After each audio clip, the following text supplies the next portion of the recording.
Hey guys, and welcome back to the channel. I have another PCM repair possibly. It's a 2004 F-150 Lightning. This is coming from New Jersey. Dan and Marilyn, this is your computer. The normal, I have everything ready to be tested. This is their computer, so they will know all these part numbers and everything they wrote in there. This is a URB1 tier tag, and that's the part number on the computer. For those that wants to know, I have my instrument closed in my key. I haven't even done the parameter reset, which is not really required for a no start condition. But let's read. I have the note in here, but I'm going to show it to you. I have already created a folder for them. And this is it. So we are, again, just to show you closely the computer. Again, this is the URB1 and the part number the same as they wrote in that note. This is the B number that they wrote also on the computer, on the other side of the computer. And this is the note. So, hello, Mike. My husband, Dan, and I, Marilyn, spoke to you on November 11 about his Ford Lightning. The problem he's having with ACM is no crank signal coming in or out. No RPM signal. And are you able to delete? Well, that is personal. The B number, we wrote it in the top of the ACM. My email address is, and then that's it. So it's pretty precise information, let's say, because this is a very common issue. And we'll have, if you're following my channel, you have seen I have successfully repaired probably over 1,000 of these Ford Lightnings and Heritage and the Harley Davidson edition. And I'm the expert. If you have any problems on Fords, pretty much in any computer, but these computers and the FICOMs and so on, I have completely mapped out and I have all parts for it. I explained to them that the computer will tell me what it needs. If it's the analog to digital converter, it's very expensive repair. The reason of that is only one supplier has that part, that component, and he's not up to date. Charging $1,000 for an IC. And he knows that these are cars are hunted, people love them and they're paying for it and it's out of my hands. I have not increased the repair cost since, 3 years. And when I started repairing these computers, that same chip was $350. So I have been losing and trying to help my customers. But it's getting to the point that I cannot keep up because of how expensive this is. And I don't want to scare people away, but it is, if he increases this price more, I will going to have to increase the price myself. And hopefully it's not. If I'm until today, I will keep my word and I will keep this repair the same that I have discussed with all the customers up to today. But hopefully he stays here, or maybe he even come down, because all this has been caused by the tariffs and all that stuff, and everybody takes advantage of that. I even ordered components from Mouser and DigiKey, and now they have $60 tariff on capacitors that cost $35. I'm like, what is that? Oh yeah, well, it's the tariffs. Even, I don't know if Amazon is doing it, but I mean, I have seen it across the board in many different components. All right, so let's do the test. All right, so I got the full probe already connected, and just to show you that I have I'm using the correct signals, I always use for cranking signal 51. This is very specific to full probe. I am injecting already the RPM signal, but the computer is completely powered off. So you will see with this lens that I'm using, you will see me turning the switches on. So I got no power, no battery, and no ignition. So right now the computer and the closed are like almost like disconnected from the car. So that's the reason I always do it like this, just so we can capture that. Let me reposition the camera a little better. Yeah, you can see the RPMs really well. I think I can probably go a little higher.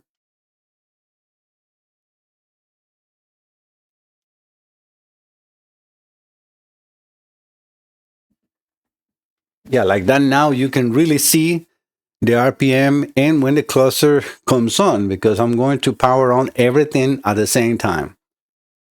When these computers are working properly, I will put the first switch is the battery voltage, and then as soon as I turn the ignition, since I'm providing the signal, the coils and injectors should fire instantly. I mean, even before the cluster does the sweep, we will have a signal on the green screen on the two coils, and only on the coils or spark plugs that we see there, because I have not done the parameter reset. But again, for the primary test, I don't need to do that. And I have other computers that I can show you here where the result is instantly. So let's see what is the case with his. So battery on, and then 1, 2, 3, now. Nobody's there. Nobody's there. Nobody. Oh, you see? Now it's firing. So, and the only reason it's firing here, realistically, is because I have 400 RPMs. A car will never reach that amount. But I always do the test exactly the same way. And I'm going to prove that on a good computer, I mean, no matter what, they are here for this reason. But I'm going to now disconnect their computer. And I'm going to keep it here so we can see that. Let me get another one.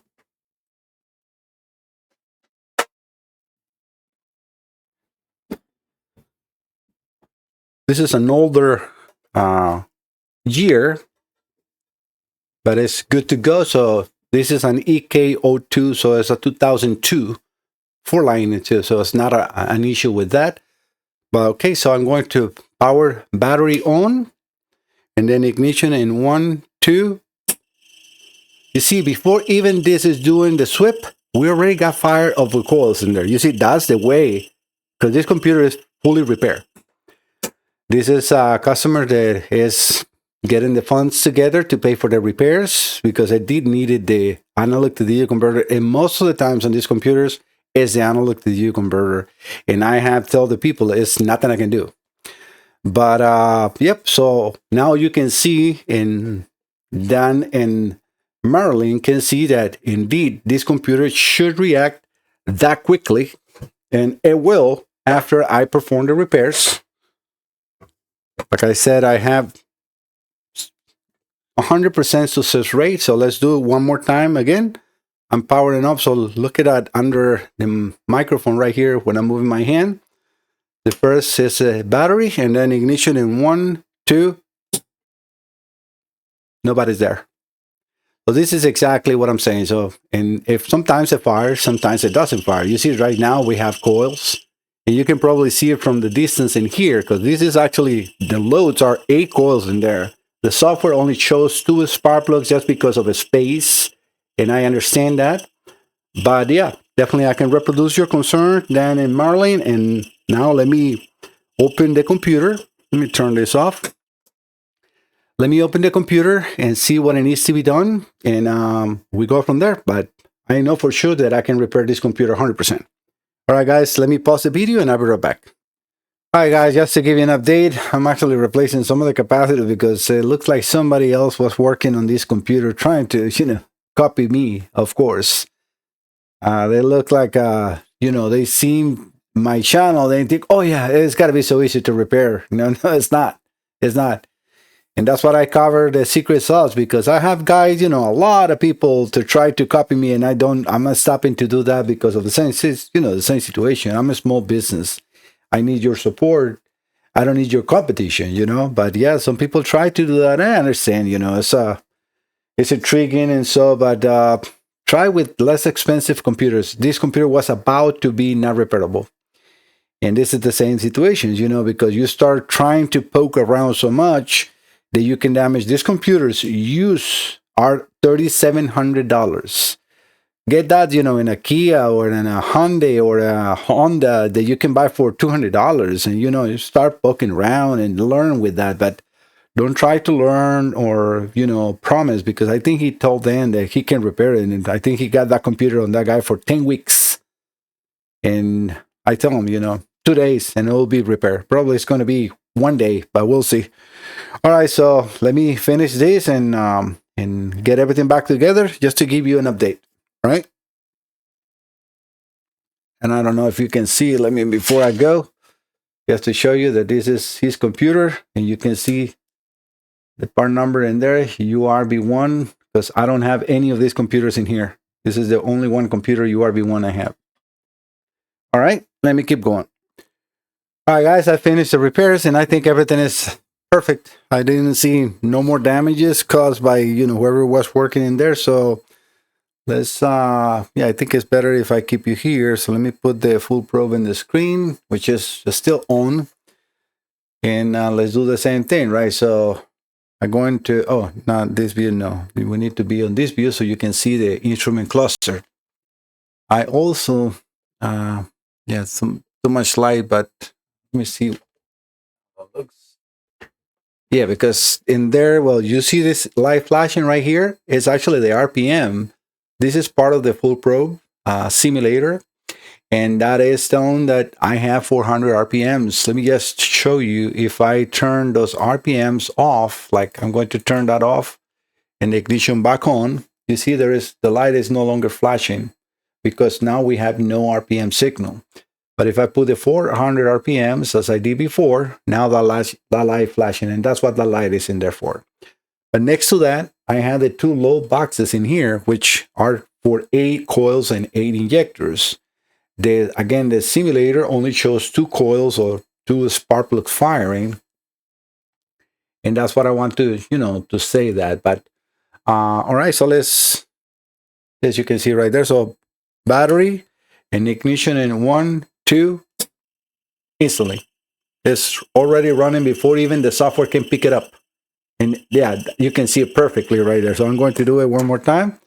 Keep an eye right here on this one. I'm actually going to move it this time just for this time. Let me make the full probe view a little smaller so you can get to see that on the distance right here. So these are the load boxes that I was referring. So I'm going to put the battery on and ignition in 1, 2. You see the lights are flashing even before that can pick it up, the software, because it's just an immediate reaction, right? So the software, it has to read what this is receiving. So it's a lag of like a fraction of a second, but you can see that this is now instantly working. So how is this computer? It's 100% repair. Like I said, if you have a 4 Lightning, a 4 Harley Davidson, don't send it to no one else, because I have 2 customers that send it and it was not repairable, and they end up paying like almost $4,000 or so for those computers. So be aware of that. When you send it here, it will be once and for all. 100% read my reviews. Go and look for Mike Salazar Diagnostics. I always put my website on the title of the video, so you can copy and paste it if you want. It's the same name as in the YouTube channel. Just add the .com, and you can find me in Google. Just look my reviews. I have only one, I think it's a 2-star or 1-star review from a person that wasn't happy because I tested his computer, and I said, I'm sorry, but I cannot reproduce your concern. And he ended up repairing the car after I helped him out for hours, finding short wires, melted harness. And still, he left me a 1-star review because he was trying to blackmail me to refund the money. Like, dude, you had the nerves after all the time that I have spent with you to request to refund the money? You should have paid me thousands of dollars more just to help you over the phone. But I wasn't requesting that. But he got the nerves to request that. That's the only low-star review that I have. All the rest of my reviews are 5 stars because I'm very transparent. Dan and Marilyn, I tell them exactly what they could expect. I said, if it's not necessary, you will see it on the video. But if it's necessary, like in this case, I have to. And I warned them on how much the repair could cost. So it's no hidden fees, no nothing. No, I'm not hiding anything from nobody. That's what I recorded before and after. There's no other companies in the world that does what I do. Why? Because I go to sleep at night and I sleep like a baby. You know why? Because I have a peace of mind. I know that I did my best and I'm helping people, and that's how I feel good. All right, guys, thank you so much. If you're here in the channel, don't forget to subscribe. And just one more time before you go, let's do it one last time, right? So 1, 2. That's like a music to my ears. All right, see you next time. Bye-bye.